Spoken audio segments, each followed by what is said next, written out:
Bhupinder, am I audible? Yes, yes, sir. आपको message type करना पड़ेगा।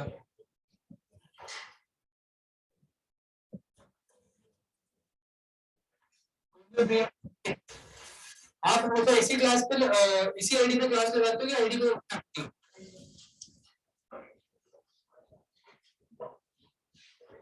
ये अलग सेम आईडी है ना कि पहले वाली? इसी पे ओके। देखो आपकी मैथ की क्लास आज हुई नहीं है और आपका इससे पहले 1 घंटे का टेस्ट हुआ था, तो टेस्ट आपने ग्रुप में फॉरवर्ड कर दिया। अभी आप क्लास पे रहो ज्योग्राफी की, इसके जो भी आपको फ्री टाइम मिलेगा आप इसको अटेंड करना, मेरे को इसके आंसर भेजना, ठीक है? समझिए, क्लासेस के बाद में इवनिंग में आप इसको अटेंड करें, आंसर्स मेरे को भेजना, अटेंड करके आपको कल रिजल्ट मिल जाएगा।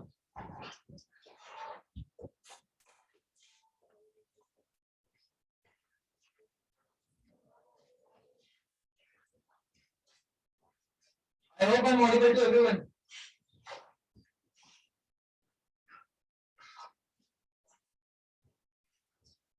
Okay, लास्ट क्लास में हमने डिस्कस किया था आपका इरोजन के बारे में। अरे ठीक है, इरोजन ही ना। आज हम डिस्कस करेंगे कि इरोजन से बचने के लिए सरकार क्या करती है या लोग क्या करते हैं, ठीक है? जब तो पता है कि बंद करने पे बता। In the previous class we were discussing about erosion. शांति से बैठ के पढ़ लो, नहीं तो एक और दिन लगाऊंगा मैं कल फिर से पढ़ाने के लिए, ठीक है? तो सिलेबस कंप्लीट करें तो 1 घंटा बैठ जाओ आराम से। जो इरोजन है ऑब्वियस सी बात है, इससे क्या होता है आपकी एग्रीकल्चर की जो लैंड है वो खराब होती है, ठीक है? आपके बड़े बड़े रिवाइंस बन सकते हैं, ठीक है? अगर रिवाइंस नहीं बन रहे तो क्या बन सकता है आपका? गलीज बन सकती हैं, ठीक है? गली इरोजन है, रेल इरोजन है, और कौन सी इरोजन है आपकी? शीट इरोजन है, स्प्लैश इरोजन है, ठीक है? तो उस इरोजन से आपकी जमीन खराब होती है, एग्रीकल्चर लैंड नहीं बचती है आपका। तो ऑब्वियस सी बात है कि इस इरोजन को रोकना बहुत ज्यादा जरूरी है। तो इसको रोकने से पहले हमें डिस्कस करना पड़ेगा कि इरोजन होती कैसे है। तो सिंपल सी बात है, अगर आपकी जमीन में ढलान है, इरोजन होगी? बिल्कुल होगी। पहाड़ों पे बहुत ज्यादा होगी आपकी, और पहाड़ों में खेती बाड़ी करनी है तो क्या करना पड़ेगा? इसको ऐसे स्टेप्स बनाने पड़ेंगे, ठीक है? इसको हम कहते हैं टेरेस फार्मिंग, ठीक है? सीढ़ियां बन जाती है ना आपकी, जो इसको हम कहते हैं आपका टेरेस फार्मिंग। तो एक तरीका क्या आप इरोजन रोकने का कि जो सपाट जमीन है उससे क्या बना दो, आप टेरेस बना दो। लेकिन फिर भी टेरेस से पानी जाएगा नहीं छोड़ के, आप फिर क्या करो, यहाँ पर पत्थर लगा दो। इसको हम क्या कहते हैं हिंदी में, अपनी भाषा में बीड़ बना दो, बीड़, है ना? ऐसे क्या होगा, अगर मिट्टी उड़ेगी भी पानी से या अगर जाएगी भी किस तरीके से तो कहाँ इकट्ठी हो जाएगी? यहाँ पे। जब अगली फसल लगाओगे तो अपना जो भी आपके टूल्स वगैरह होते हैं उससे वापस मिट्टी कहाँ बिछा सकते हो, तो खेत में बिछा सकते हैं, ठीक है? तो एक क्या हो गया आपका, एक तरीका क्या हो गया इसका, टेरेस फार्मिंग। मैं लिखवा दूंगा इसके बारे में, जरूरत नहीं है। एक हो गया आपका टेरेस फार्मिंग, दूसरा क्या हो गया आपका रॉक डैम।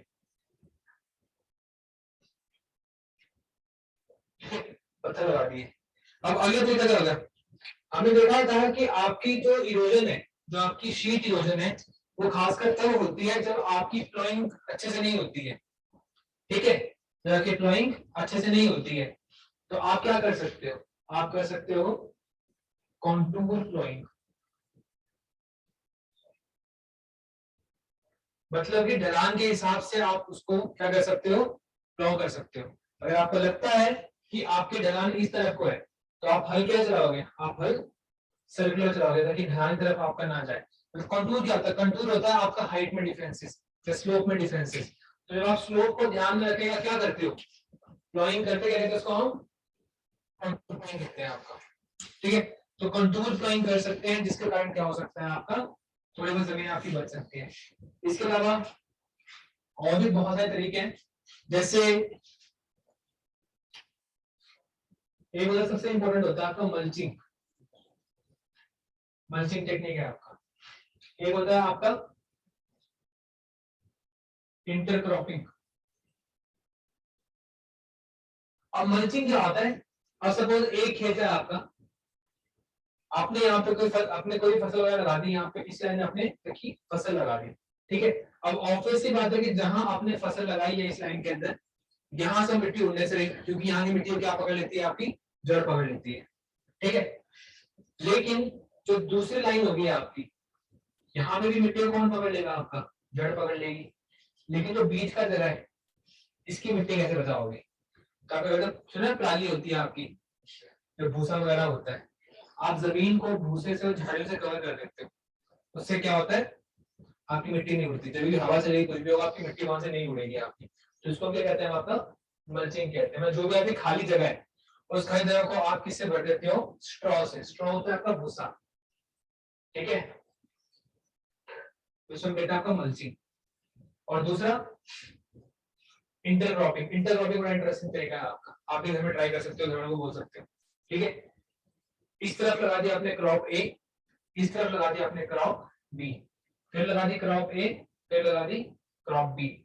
साइमल्टेनियसली आपने अलग अलग लाइन में क्या किया, दो अलग अलग क्रॉप लगा दी। अब इस क्रॉप ने कब पकना है, इस क्रॉप ने पकना है आपका जुलाई में, इसने पकना है आपका सितंबर में। अब हुआ क्या, हुआ ये कि आपकी इरोजन तब होगी जब खेत खाली पड़ा होगा। आपने एक ही खेत में दो फसल लगा दी जिनका अलग अलग तरह का मैच्योरिटी पीरियड है आपका, इससे कारण क्या होगा, खेत आपका कभी भी खाली नहीं होगा, ठीक है। जब ये वाली फसल कट जाएगी कम से कम ये वाली तो होगी, तो ये तो आपकी मिट्टी बचाएगी, ठीक है। तो इसको हम कहते हैं आपका इंटरक्रॉपिंग। जब आप दो अलग अलग लाइन में ऑल्टरनेटली डिफरेंट क्रॉप्स लगा देते हो, इससे क्या होता है, आपका जो खेत होता है वो कभी भी उसमें क्या होता है, मिट्टी होती है वो बिल्कुल खाली नहीं होती, उसमें कुछ ना कुछ रूट्स होती हैं। जब तक आपका पेड़ है तब तक आपकी रूट्स हैं, और रूट से अगर मिट्टी को कोई होल्ड बेटर नहीं कर सकता आपका, ठीक है। आपने कभी पेड़ उखड़ता हुआ देखा होगा, तो मिट्टी कितनी जल्दी उखड़ जाती है आपकी। तो बेसिकली रूट्स का एक मेन काम होता है, और रूट्स इतनी होती है जितने हम इमेजिन करते हैं, रूट्स बहुत डीप तक होती हैं आपकी,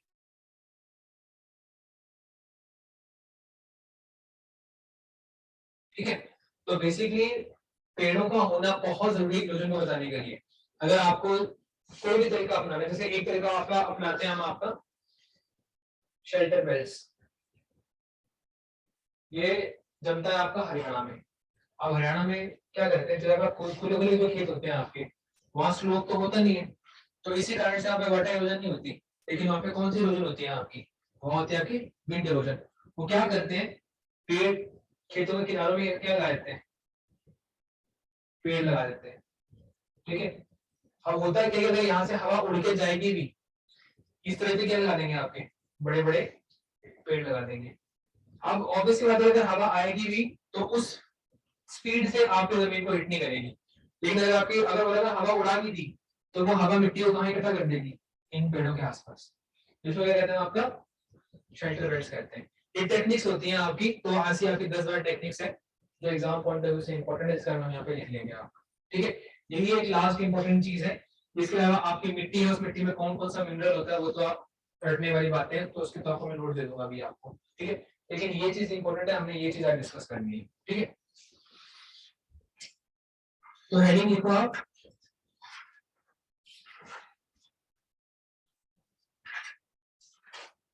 soil conservation measures, soil conservation measures.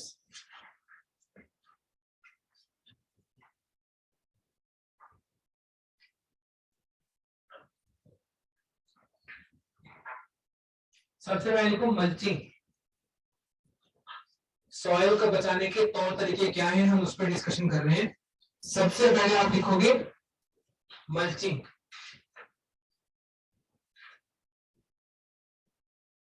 तो मल्चिंग में आप लिखो the bare ground, BARE, bare मतलब खाली, the bare ground BAREGROUND, the bare ground between plants is covered with, the bare ground between plants is covered with a thin layer of, is covered with a thin layer of organic material।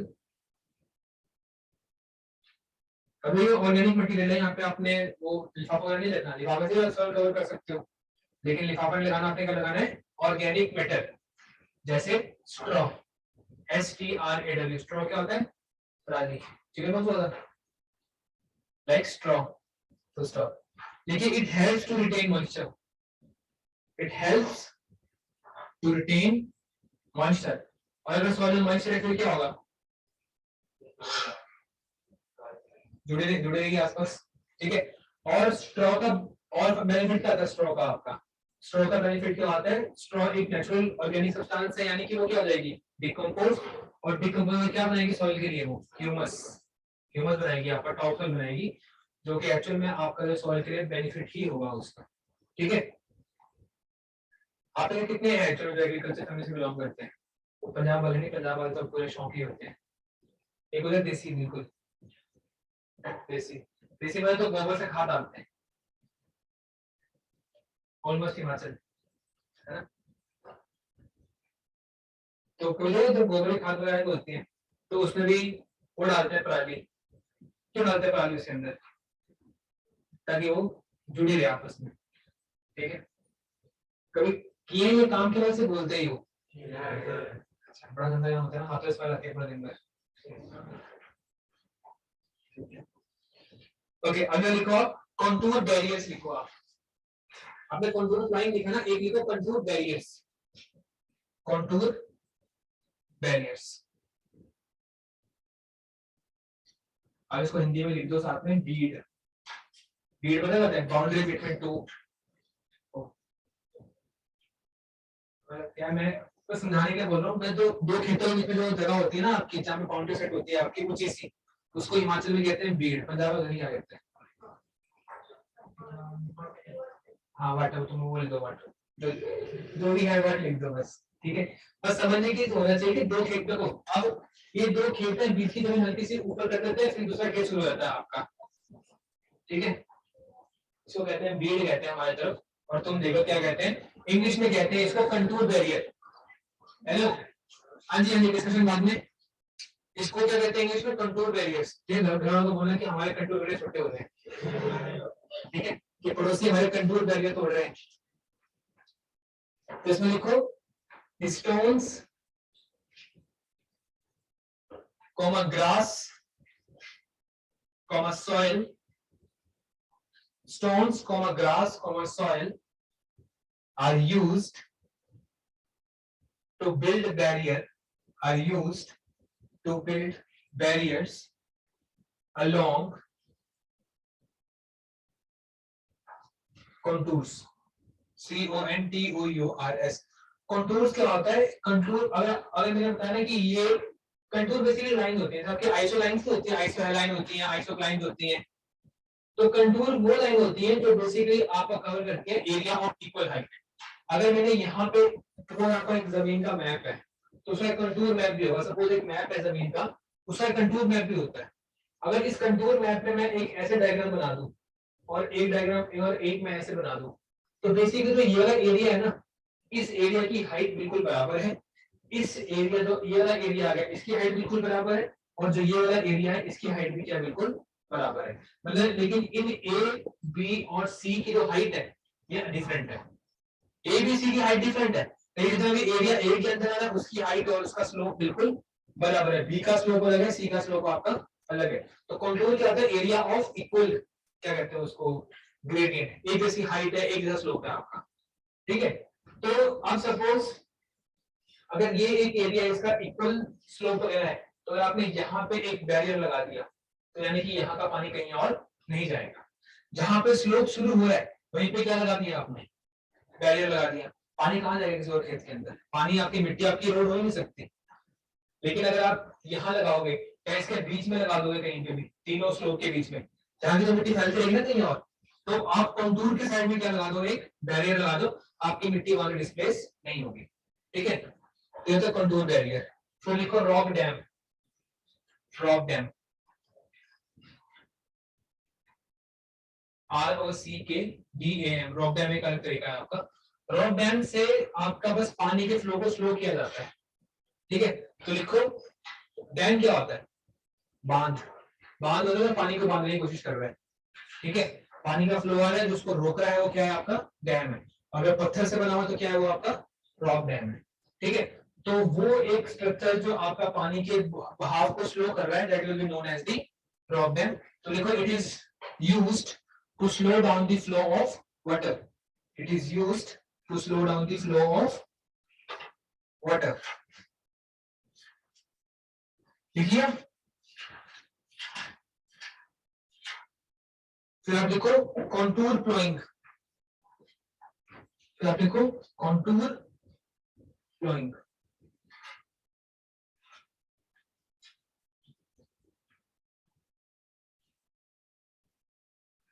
देखो it means ploughing, ploughing क्या होता है, हल चलाना, it means ploughing parallel to the, it means ploughing parallel to the contour of a hill slope, it means flowing parallel to the contour of a hill slope in order to create a natural barrier for water flow, in order to create a natural barrier for water flow. तो I told you आपका जमीन का टुकड़ा है और यहाँ पे एक कंटूर बन गया है आपका,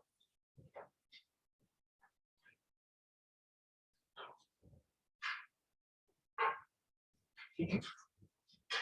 तो इसके अलोंग साइड मतलब आपका हल चलेगा, मतलब हल ऐसे चलेगा यहाँ पे, फिर चलेगा हल आपका इसके अराउंड, ठीक है। तो कंटूर के पैरेलली आपका जो है वो हल चलेगा, तो आपका एक ऐसा पैटर्न बन जाएगा जिसके कारण आपकी जो मिट्टी है वो कहीं भी डिस्प्लेस आपकी नहीं होगी, ठीक है। अगर आप लिखो terrace farming, next is your terrace farming, लिखिए these are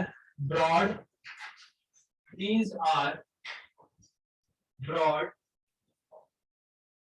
flat steps, these are broad flat steps for cropping, these are broad flat steps for cropping, mainly found in the hilly areas, mainly found in the hilly areas, mainly found in the hilly areas,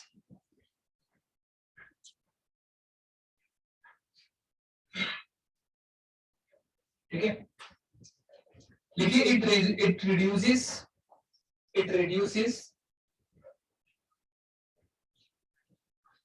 the surface runoff, it reduces the surface runoff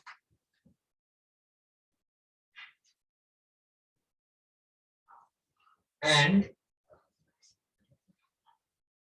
soil erosion, तो soil erosion भी कम करता है और surface runoff भी कम करता है आपका ये, it reduces the surface runoff and the soil erosion।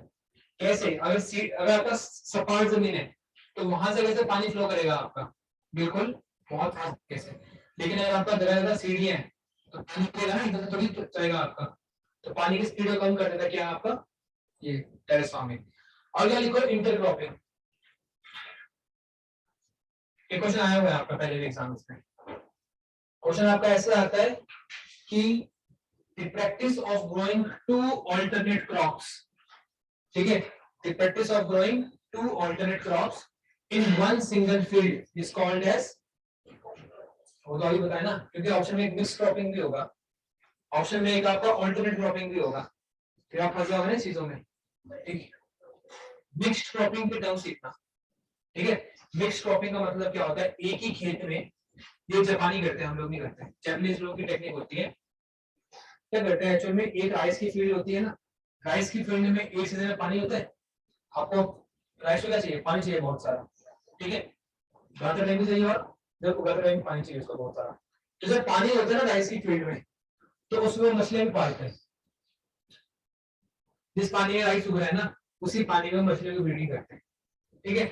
और उसके ऊपर एक आपका स्टेप बनाएंगे, एक प्लेटफॉर्म बनाएंगे, और उसके ऊपर फिर फ्लावर्स भी उगाते हैं, एक ही जमीन के ऊपर, मतलब आप 3-4 तरह की क्रॉप उगा रहे हो, ऑल्टरनेटिव नहीं लगा रहे हो, बस एक ही जमीन के ऊपर 3 या 4 काम कर रहे हो। मिक्स क्रॉपिंग का मतलब क्या होता है, यानी खेती बाड़ी, ठीक है। मिक्स क्रॉपिंग का मतलब होता है कि आप उसी फील्ड में एनिमल हस्बेंड्री भी कर रहे हो, या फिशिंग भी कर रहे हो, साथ में आप एग्रीकल्चर भी कर रहे हो, इसको कहते हैं आपका मिक्स क्रॉपिंग, ठीक है। तो एक ही फील्ड के ऊपर अगर आपका फिशिंग भी हो रही है और साथ में आपका एग्रीकल्चर भी हो रहा है, it will be called as mixed cropping. अगर एक ही फील्ड के ऊपर ऑल्टरनेटिवली 2 रोज में आपकी 2 अलग-अलग फसलें लगाई गई हैं, जिनका अलग-अलग मैच्योरिटी पीरियड है, तो क्या कहेंगे उसको हम, इंटरक्रॉपिंग, ठीक है। मल्टीपल में टर्म नहीं होती, वो ऐसे ही है, मिक्स्ड एक टर्म होती है और एक इंटरक्रॉपिंग टर्म होती है, मिक्स्ड मल्टीपल में टर्म नहीं होती है। तो लिखो डिफरेंट क्रॉप्स, इंटरक्रॉपिंग में लिखो different crops are grown in different crops are grown in alternate rows. Different crops are grown in alternate rows sown at different times to protect soil from rain wash, to protect soil from rain wash. धन्यवाद तक फिर आगे लिखो 7th में लिखो shelter belt, shelter belt अभी देखिए आपको शेल्टर बेल्ट 7th है, इसमें लिखो in coastal and dry regions, जो भी आपके ड्राई रीजन्स हैं, जो भी कोस्टल रीजन्स हैं, वहां पे 2 इवेंट्स होंगे, एक आपकी हवा चलेगी और दूसरा मॉइस्चर होगा मिट्टी के अंदर, तो कौन सी इरोजन सक्सेसफुल होगी आपकी, विंड इरोजन, ठीक है। तो शेल्टर बेल्ट में लिखो in coastal and dry regions rows of trees, in coastal and dry regions rows of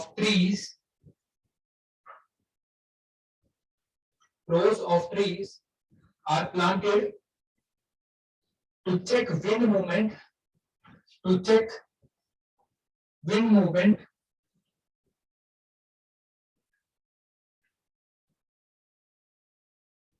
to protect soil cover, to protect soil cover.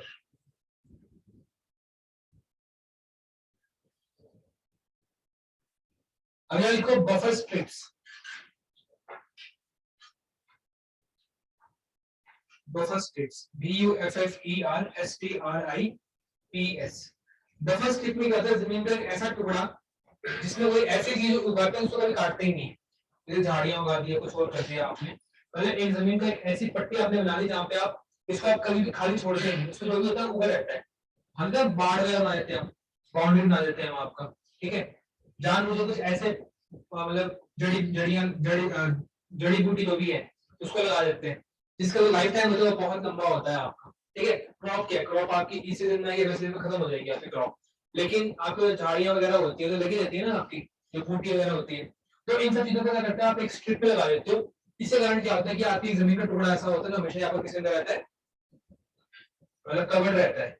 यहाँ साइड में आपने एक खेत है उसमें क्या कर दिया आपने, एक खेत में आपने फसल लगा दी, इसके आसपास एक खेत में आपने क्या लगा दिए, पेड़ लगा दिए, ठीक है। बफर मतलब कि एक ऐसी जगह जो आपको बाकी जगह से अलग कर रही है, ठीक है। तो बफर स्ट्रिप का मतलब क्या है कि an area of land maintained in permanent vegetation. An area of land maintained in permanent vegetation.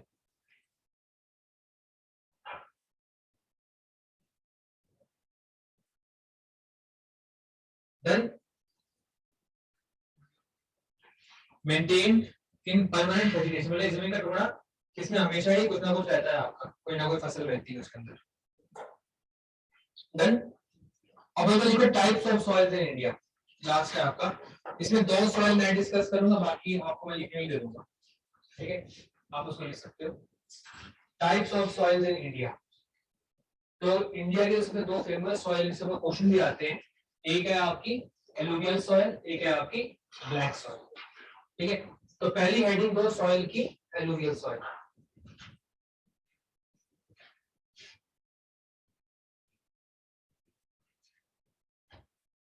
लिखो it is the most widespread soil in India. It is the most widespread soil in India. यानी कि India में जो आपका maximum area है वहां पे कौन सी सॉइल मिलती है आपको? एलुवियल. तो आप देखो it covers 40% of total area of India. 40%. It covers 40% of total area of India. 40% of total area of India. लिखिए it colour ranges from light gray. Its color ranges from light gray to ash gray. राख होती है ना, राख भी grey colour की होती है आपकी. तो light grey to ash grey यानी कि डार्क ग्रे. ठीक है, फर्स्ट ऑफ देखिए it is rich in potassium. It is rich in potassium but poor in phosphorus. तो इसमें एक मिनरल बहुत ज्यादा पाया जाता है, कौन सा? पोटेशियम. और एक मिनरल बहुत कम पाया जाता है, कौन सा? ठीक है, आपका एक देखा होगा आपने जो यूरिया की गोली होती है उस पर क्या लिखा होता है आपका?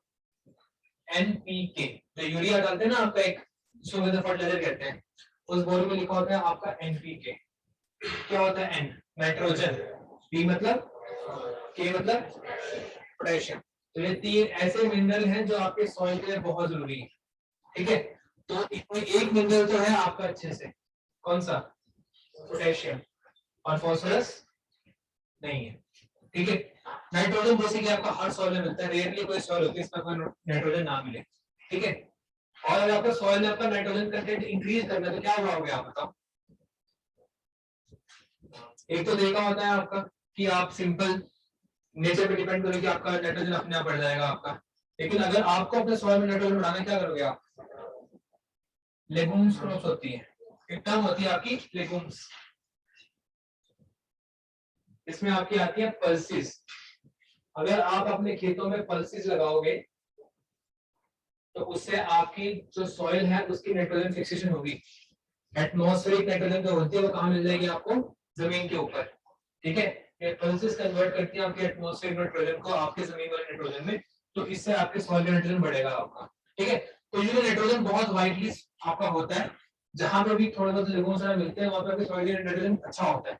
लेकिन किसी सॉइल में आपका फॉस्फोरस होता है, किसी में आपका सिर्फ पोटेशियम होता है. ठीक है, तो ये है. तो ये एनपी के सबसे इंपॉर्टेंट मिनरल्स है आपके किसको उगाने के लिए?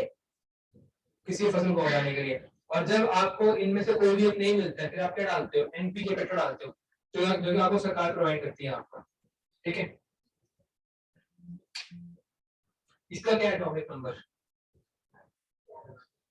नाइट्रोजन 7 है और पोटेशियम का हाँ. अच्छा, फॉस्फोरस तुम्हारा तुमने याद है? हाँ, 30 तक याद है. तेरे को कितने याद है ना? तेरे को कितने याद है?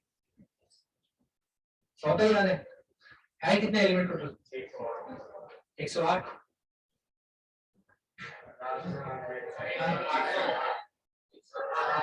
इसको उठा रहे हैं तो मुझे क्यों बोल रहे हो, इसलिए बोल रहा है ऐसा, मैं साइंस पढ़ाता भी नहीं हूँ, मुझे डांट रहे हो। चलो अच्छा हो गया डिफाइन पावर। पावर क्या होती है, ये भी गलत, आजकल तो किसी की नहीं होती। क्या होता है पावर का मतलब, क्या होता है रेट ऑफ डूइंग वर्क। तुमसे क्वेश्चन पूछूंगा फिजिक्स के, तुम्हें वो फिजिक्स आती है आजकल, आजकल आते ही मैं पढ़ रहा हूँ ऐसी। हाँ हाँ, until and unless numerical source के अंदर न्यूमेरिकल्स काम खराब करता है, मेरे तो सब्जेक्ट अच्छा ही है ना। उसे पता लगता है कि आपका छोटी टर्म है एनर्जी, उसका भी कोई मतलब है, और वर्क अलग चीज है, ठीक है। मोशन कितनी इंपॉर्टेंट है, जैसे नाइस सब्जेक्ट, कभी अगर नाइन्थ में ध्यान दिया होता ना, फिर मैं तुम्हारी तरह ट्रैप में फंस जाता साइंस लेने की। मैं 9th और 10th में इतना वीक था साइंस में कि वो प्रिंसिपल ने बोला कि इसको साइंस दिलवाओगे तो फेल हो जाएगा, तो मेरे को जबरदस्ती आर्ट दिलवाई उन्होंने, और सही बोला था, मैं टॉप कर गया आर्ट्स में। हर बंदे का अपने अंदर स्किल होती है, तो अगर तुम लोगों ने शायद अपना ये पीयर प्रेशर छोड़ा है, तुम लोगों ने भी आर्ट्स का ले ली होती तो शायद तुम भी इतना स्ट्रगल ना करते। हाँ हाँ, तो जिसने चॉइस है उसने कर लिया, ठीक है। लेकिन जिसने पीयर प्रेशर ले लिया करने के लिए कि नहीं यार सब दोस्त वहां होंगे, मैं अकेला क्या करूंगा आर्ट्स वाले बीच में, आर्ट्स वाले होते हैं गुंडे हैं ना, इन लोगों के साथ थोड़ी होते हैं। जब 11 12 में सब लोग पढ़ाई कर रहे होते हैं, कोई आकाश कोई कहीं भाग रहा होता है, कोई आकाश भागता है, मेरी में एंट्रेंस देता आकाश का, मैं पेपर में कुछ करके नहीं आया था, ठीक है। उन्होंने बोला आपने बहुत सा परफॉर्म किया, आपको 40% ऑफ देंगे मुझे याद है मैंने कुछ नहीं किया, उस पेपर में कोई 30 क्वेश्चन आते थे रीजनिंग के, वो मैं करके आते हैं कि बाकी वो साइंस में कुछ आता है ना, मैथ्स में कुछ आता है। आपको ना एक टर्म होती है, मोड में निकालते हैं टर्म, ओजी ओजी ओजी कहते हैं, ओगी कहते हैं, ये टर्म होती है आपकी स्टैटिस्टिक्स में आती है, ओजी में ओगी, ठीक है। तो मुझे मैथ में सिर्फ इतना पता है कि एक क्वेश्चन आया था ओजी का, मैं सही करके आ गया था, मैथ में और कुछ नहीं किया मैंने, आता है तो कुछ भी, ठीक है। And still those people gave me 40% discount. मतलब कितने निकम्मे लोग हैं, ठीक है, और कितनी गंदी पहचान टैलेंट की, मतलब फिर मुझे पता लगा कि मतलब ये कैसे करते हैं, स्कॉलरशिप देते हैं, किस साल स्कॉलरशिप देते हैं वो।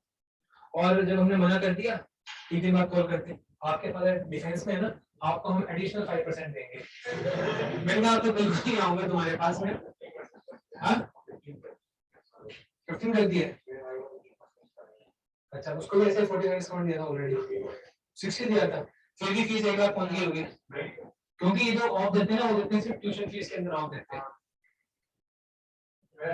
तो मेरी बेस्ट लाइफ का पता है, आधे से ज्यादा जो लोग हैं जिनको साइंस में पुश करना होता है, ये लोग करते हैं आपके कोचिंग एकेडमीज। जो आपका सबसे बड़ा जो धंधा नेक्सस इस टाइम के ऊपर है ना, जिसके कारण से स्टूडेंट प्रेशर में है, ठीक है, it is only because of 3 और 4 इंस्टीट्यूट्स जो इतने ज्यादा एग्रेसिव है ना अपनी मार्केटिंग को लेकर। ये जितने आपका एलन हो गया, आपको नाम पता है, मैं नहीं बताऊंगा आपको तब भी पता है, इन्होंने एक्चुअल में ना बच्चों का करियर नहीं बनाए हैं, जो अफोर्ड नहीं कर सकता एजुकेशन ना, उसके ऊपर एक पीयर प्रेशर क्रिएट कर दिया हम लोगों ने। आपके फादर ने भी जॉब की है, गवर्नमेंट जॉब भी की है काफी लोगों के, है ना, मदर ने जो कजन ने किया होगी, पता नहीं कहाँ सर्व करके आए होंगे, उन्होंने तो कभी कोचिंग नहीं ली होगी ना।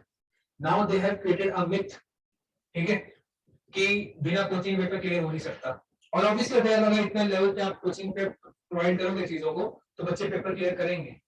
अब कंपटीशन गवर्नमेंट और स्टूडेंट के बीच में नहीं है, competition is between government versus coaching institutes. अब अगर किसी भी अगर गवर्नमेंट को नॉर्मल पेपर सेट करती है, वो कोचिंग वाला बच्चा कर लेता है, ठीक है, और अगर थोड़ा डिफिकल्ट करता है तो जो नॉर्मल बच्चा है वो कर नहीं पाता है, तो फिर वो भी कहाँ जाएगा जाके आपका कोचिंग इंस्टीट्यूट में। ये बहुत तगड़ा नेक्सस तैयार हो चुका है, और जो सुसाइड से केसेस है, अब आपने तो नहीं देखा होगा कि मतलब कि कोई बच्चा डॉक्टर नहीं बनता सुसाइड कर लेता है आपका, उसको पता है कि 3 साल कोचिंग वगैरह खर्च किया, 4-5 लाख खर्चा हो चुका है, गाँव में लोगों मिल जाके बैठे, अगर उस बच्चे को कोचिंग में ना भेजते, हो सकता है बिना पैसे के पढ़ता वो खुद कर लेता, लेकिन उसके ऊपर इतना प्रेशर क्रिएट हो चुका है कि वो क्या ही कर रहा है। तो सबसे गलत जो सिस्टम चल पड़ा है इस टाइम के ऊपर वो है। बाकी ऐसा नहीं कि कोचिंग में और भी बहुत सारी फील्ड्स हैं आपकी, लेकिन कोई इतना एग्रेसिव नहीं है बच्चों को लाने के लिए, कोई इतना एग्रेसिव नहीं है। आपने देखा 6वीं क्लास के बच्चे एनडी की तैयारी करते हुए, but you will find students who are in 6th class and they are preparing for your IIT foundation. 6वीं क्लास के बच्चे और ये कोर्सेज आपका बाईजू ऑफर करता है, ठीक है। आपको कितना ही वैसे हो जाएगा, छोटा नर्सरी के बच्चे ले जाएंगे, ठीक है, कि 6वीं क्लास में बहुत लेट हो गया, आप अपनी तैयारी करवाओ इसको, सोच के देखो, ठीक है। अगर मतलब देखो ऑब्वियसली सबकी फैमिली होगी, ठीक है, तुम मत किसी को धकेलना यहाँ पे, ठीक है। और तुम्हारा कोई कजन वगैरह है ना छोटा है तुमसे, तो उसको एडवाइस दो कि there are many degrees other than engineering and doctors जहाँ पे बढ़िया परफॉर्म कर सकते हो, बहुत सारी डिग्रीज हैं आपकी, और उन डिग्रीज में कंपटीशन भी कम है, आप बिना स्ट्रेस के अच्छा परफॉर्म कर सकते हो। मैं कहता हूँ मेरी लाइफ का बेस्ट डिसीजन था कि मैंने साइंस नहीं ली, जबकि मेरे को इतने ऑफर आए थे आकाश से ना, मेरा तुम कोचिंग देके मुझे नहीं पढ़ा सकते, ऐसा हूं मैं। मेरे फादर बड़े खुश हो रहे कि हाँ लड़का मैं इतना इंटेलिजेंट है, तो मतलब मुझे पता बात है, अब जितना मर्जी गंदा हो ना, पेरेंट्स को आप पे अच्छा लगता है कि मतलब नहीं यार 40% डिस्काउंट दे रहा है, कुछ तो बात होगी, है ना। अब मैं उस बात को डिनाई भी नहीं कर रहा हूँ कि मुझे घर में बेइज्जती नहीं करवानी, ठीक है, मैंने उसको एक्सेप्ट करा कि मैं हाँ पापा मैंने तो की थी मेरे लिए, लेकिन मुझे पता है कि मैं सिर्फ रीजनिंग करके आया था, और रीजनिंग के लिए किसी को कुछ नहीं पढ़ना होता, वो रीजनिंग डालते इसलिए है, ठीक है, ताकि किसी के नंबर तो आ जाए। तो इट्स अ ट्रैप, और मैं उससे बच गया हूं, सच में कह रहा हूं। मैं बहुत बढ़िया स्कोर किया 12th क्लास में बिना किसी ट्यूशन के। मैं स्कूल के लिए हॉकी खेला 2 साल तक लगातार, कप भी जीते हम लोगों ने, सब कुछ किया लाइफ में, ठीक है, कॉन्फिडेंस आया जिंदगी में, ठीक है। और अगर कहीं आईआईटी के चक्कर में फंसता ना, तो नंबर तो कुछ होने थे, घर में बिल्कुल थोड़ी बहुत इज्जत थी वो भी खत्म हो जानी थी कि कोचिंग दिलवाने के बाद नहीं हुआ इससे, ठीक है। तो अगर तुम्हारा कोई कजन है उसके पेरेंट्स को समझाना कि there are many other courses and all. मैं तो किसी घर में मैंने किसी को घुसने नहीं दिया इसके अंदर, जो भी बोलता है कोचिंग है ना, मैं मुड़ दो यहाँ से, मैं कोचिंग की फील्ड में, मुझे पता है कोचिंग कैसे होती है, मेरी बात मान जाते हैं वो लोग। रोक दो उनको, अगर लगता है ना कि बहुत ज्यादा इंटेलिजेंट है फिर करने दो, अगर पता नहीं कि तुम्हारे जैसा तुमसे गैर गुजरा है तो सीधा सीधा मना करो, एक पुण्य करो, मतलब जिंदगी के अंदर आप एक आप पैसे बचाओगे, ऊपर से एक बच्चे को लटकने से बचाओगे आप। हाँ हाँ अच्छा, ये है वो एग्जांपल 8 वाली, ठीक है। अब धीरे धीरे ना डिफेंस की फील्ड भी वैसे बहुत ज्यादा कॉम्पिटिटिव होती है। अभी तो डिफेंस में बच्चे तैयारी करते हैं, वो 10वीं के बाद 11वीं 12वीं में तैयारी करते हैं, ठीक है। एक कॉल आई, मतलब बहुत पहले की बात है, 3-4 महीने हो चुके हैं, वो कहते हैं कि मेरा बच्चा 6th क्लास में है, इसको आप एनडी की तैयारी करवाओ इसे। हमने कहा हमारा कोर्स ही नहीं है। वो कैसी होगी कि आप कैसी इंस्टीट्यूट हो कि 6वीं क्लास के बच्चे को आप एनडी की तैयारी नहीं करवा सकते। मैं एक बार फोन रखा, फिर से उसने फोन कर दिया, कह रहे डांटना शुरू होगी, कह रहे कि जब 6th क्लास के बच्चे के लिए आपका जी का कोर्स हो सकता है, तो 6th क्लास के बच्चे के लिए इंडिया कोर्स क्यों नहीं हो सकता। देखो आर्गुमेंट तो उसकी भी है, कुछ नहीं कर सकते इसमें। ओके, आगे लिखो कि आपके एज के बेसिस के ऊपर 2 कैटेगरी होती है एलयूए। कौन कौन सी होती है आपकी? एक होती है ओल्ड, एक होती है न्यू। होते हैं 2 तरह के होते हैं आपके एलयूए सेल, बताओ कौन कौन सी होती है 2 आपकी। लिखो फिर भांगर एंड खादर। ओल्ड में लिखोगे आप भांगर, और न्यू में लिखोगे खादर।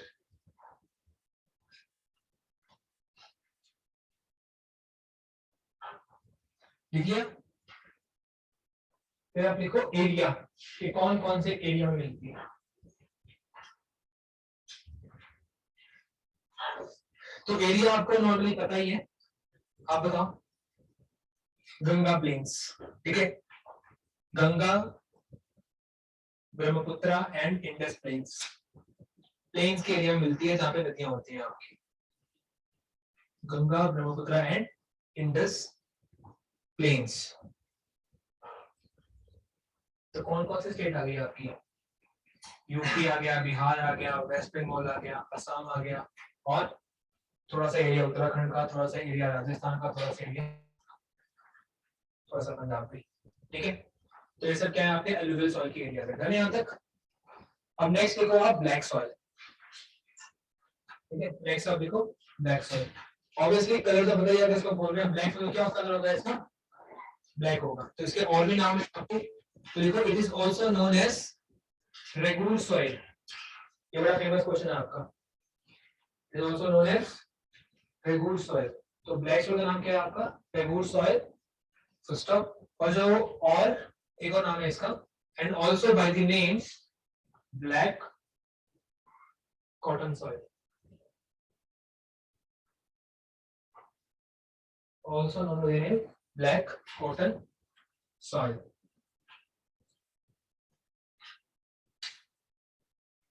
अगर आप मिट्टी को गीला करो, ठीक है, उसका पानी सुखा दो, तो मिट्टी में क्या डेवलप होंगे? क्रैक्स।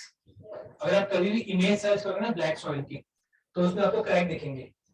कभी आप नेट पे सर्च करना भी कोई इमेज, आपको ब्लैक सॉइल की इमेज दिखेगी, वो आपको क्या दिखेगी? क्रैक्स दिखेंगे। क्यों? ये जो सॉइल है, ये सॉइल क्या होती है? आपकी क्लेई सॉइल होती है। क्लेई में क्या होता है? क्ले मतलब वो सॉइल जो आपका मॉइस्चर रिटेन कर सकती है, जो मॉइस्चर होल्ड कर सकती है। तो ये सॉइल में जब बारिश होती है तो ये मॉइस्चर होल्ड कर लेती है। और कॉटन को क्या चाहिए? कॉटन को मॉइस्चर चाहिए, लेकिन बारिश नहीं चाहिए। कॉटन में दो कंडीशंस हैं, कॉटन में उगने के लिए मॉइस्चर चाहिए, लेकिन क्या नहीं चाहिए? बारिश चाहिए। अगर कॉटन के ऊपर आपकी बारिश गिर गई तो क्या होगा? कॉटन सड़ जाएगी, कॉटन पेड़ से टूट जाएगी आपकी। कॉटन हल्की होती है ना, तो इसी कारण से कॉटन को उगने के लिए बारिश नहीं चाहिए। और कॉटन उगाने का पहली कंडीशन तो ये है कि आपके साल में 200 दिन ऐसे होने चाहिए जहां पे एक बूंद भी बारिश ना गिरे आपकी। अगर आपके साल में से आपका जो जगह है वहां पे आपके 200 दिन में सनलाइट नहीं होती है, इसका मतलब क्या है? कि आप कॉटन नहीं उगा सकते। और जहां बारिश नहीं है वहां अगर सॉइल को पानी देना है तो मुश्किल काम हो जाएगा आपका। यूजुअली मेजर सोर्स क्या होता है आपका कॉटन उगाने के लिए? सॉरी, कोई फसल उगाने के लिए मेजर सोर्स ऑफ इरिगेशन क्या होती है आपकी? रेनफॉल होती है आपकी, वाटर ही होता है, रेनफॉल होता है आपका। तो अगर रेनफॉल तो हो नहीं सकती, तो जब इसका मतलब है जब जब आपकी रेनफॉल होगी तो आपकी मिट्टी ऐसी होनी चाहिए तो लंबे समय तक मॉइस्चर को रिटेन कर सके। ठीक है, तो वो सॉइल कौन सी होती है? आपकी ब्लैक सॉइल होती है, जो कि क्ले नेचर की होती है, यानी कि वो सॉइल आपका मॉइस्चर बहुत सारा रिटेन करती है। तो आप लिखो generally they are clean, generally they are clean, CLAYEY, generally they are clay and impermeable, IMPERMEABLE, and they are impermeable. क्या कहते होते हैं impermeable का? वह ट्रांसपेरेंट होती है। ठीक है, मतलब अगर मैं बोलूं कि आपका हमारी स्किन है वो impermeable है, इसका मतलब क्या है? ट्रांसपेरेंट। अरे मतलब सॉरी, मतलब इसके थ्रू कुछ जा नहीं सकता आपका, इम्परमिएबल। जैसे पॉलिथीन है, पॉलिथीन क्या होता है आपका? इम्परमिएबल होता है आपका। यदि अगर पॉलिथीन को पानी डालो तो वो पानी आपका नीचे क्रॉस नहीं करके जाएगा। ठीक है, तो ये इम्परमिएबल होती है, क्या होती है आपकी? क्ले होती है। तो आप देखो इट स्वेल्स, स्वेल मतलब फैल जाना। It swells and become sticky, it swells and become sticky when it is wet, it swells and becomes sticky when it is wet, and it shrinks when dried, and it shrinks when dried.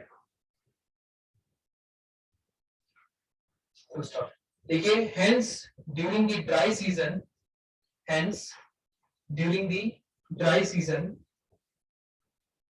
it develops, hence during the dry season it develops wide cracks, it develops wide cracks. Full stop. देखिए, this soil is rich in lime, this soil is rich in lime, comma iron, comma lime, LIME, lime, lime क्या है आपका? Calcium carbonate, CaCO3, lime, comma iron, iron मतलब Fe, comma alumina and potash. तो ये soil भी आपका alluvial soil, soil तरह किसमें अच्छी है? आपकी पोटेशियम अच्छी है भी, यानी कि it also contains K, but it lacks phosphorus and nitrogen, but it lacks phosphorus and nitrogen. Then अब लिखो रीजन, REGION, रीजन, ये कौन सा एरिया है आपका? इसके लिए इसमें हम लिखो most of the Deccan प्लेटू, vision में लिखो most of the Deccan प्लेटू,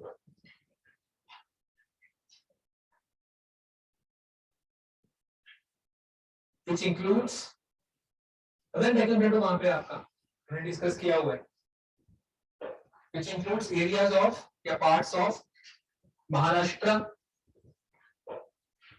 comma MP,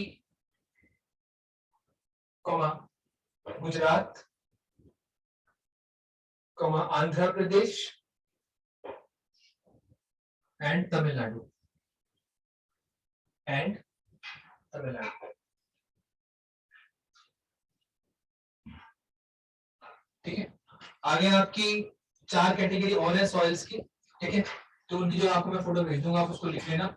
बस आपको याद करना है कौन से एरिया में पाई जाती है और उसका यूज क्या है। एलुवियल सॉइल किसके लिए इस्तेमाल होती है आपकी, मोस्ट ऑफ द एग्रीकल्चर। ठीक है, राइस हो गया, व्हीट हो गया, सबके लिए क्या कहते हैं आपकी एलुवियल सॉइल बेस्ट है। और ब्लैक सॉइल किसके लिए बेस्ट है आपका, कॉटन के लिए। ठीक है, फिर आप बाद में क्या है आपके लेटर एक्स सॉइल, वो बेस्ट किसके लिए होती है आपकी, कैश्यू की कल्टीवेशन के लिए, काजू होता है ना उसके लिए, और इंडियन वाइन के लिए इस्तेमाल आती है। तो जो इनके यूजेस है वो आपने याद रखना है, और कौन कौन सा मिनरल इंपॉर्टेंट है याद रखना है, और कौन सी जगह मिलते हैं याद रखना है। ठीक है, तो ये आपका लास्ट चैप्टर था आपका इंडियन ज्योग्राफी का। ये इसके नोट्स भेज दूंगा आपको मैं आज ही। मैं एक्चुअली क्या है मैंने मार्क नहीं कर रखे चीजें, तो जो मार्क करूंगा आप उसको लिख लेना अपनी नोटबुक के अंदर। और इसके अलावा आपका डन है, ठीक है, इंडियन ज्योग्राफी का पूरा। ठीक है, इंडियन और जो फिजिकल है वो डन है। कुछ चीजें हैं वर्ल्ड के एग्जाम से वाले कर लेंगे एक बार। ठीक है, वो फैक्ट है,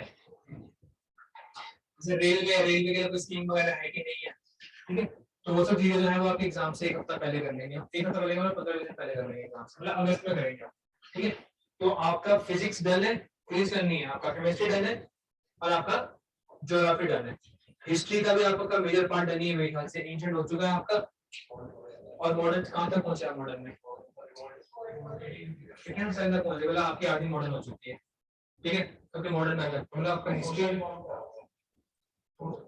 बस हो चुका है। सोशल में बहुत बड़ा टॉपिक है आपका। बायो टू स्टार्ट, अब यहाँ से कोई स्लॉट खाली होगा तभी बायो आएगी ना, है ना, एक स्लॉट खाली करना पड़ेगा तभी बायो होगी। एक बैच में आपको बायो होने वाले बहुत जल्दी, तो उसके लिए मैं यहाँ पे बताता हूँ आपको। ठीक है, और ये वाले उसमें ध्यान दो जो हो रहे हैं वो मत देखो जो नहीं हुए।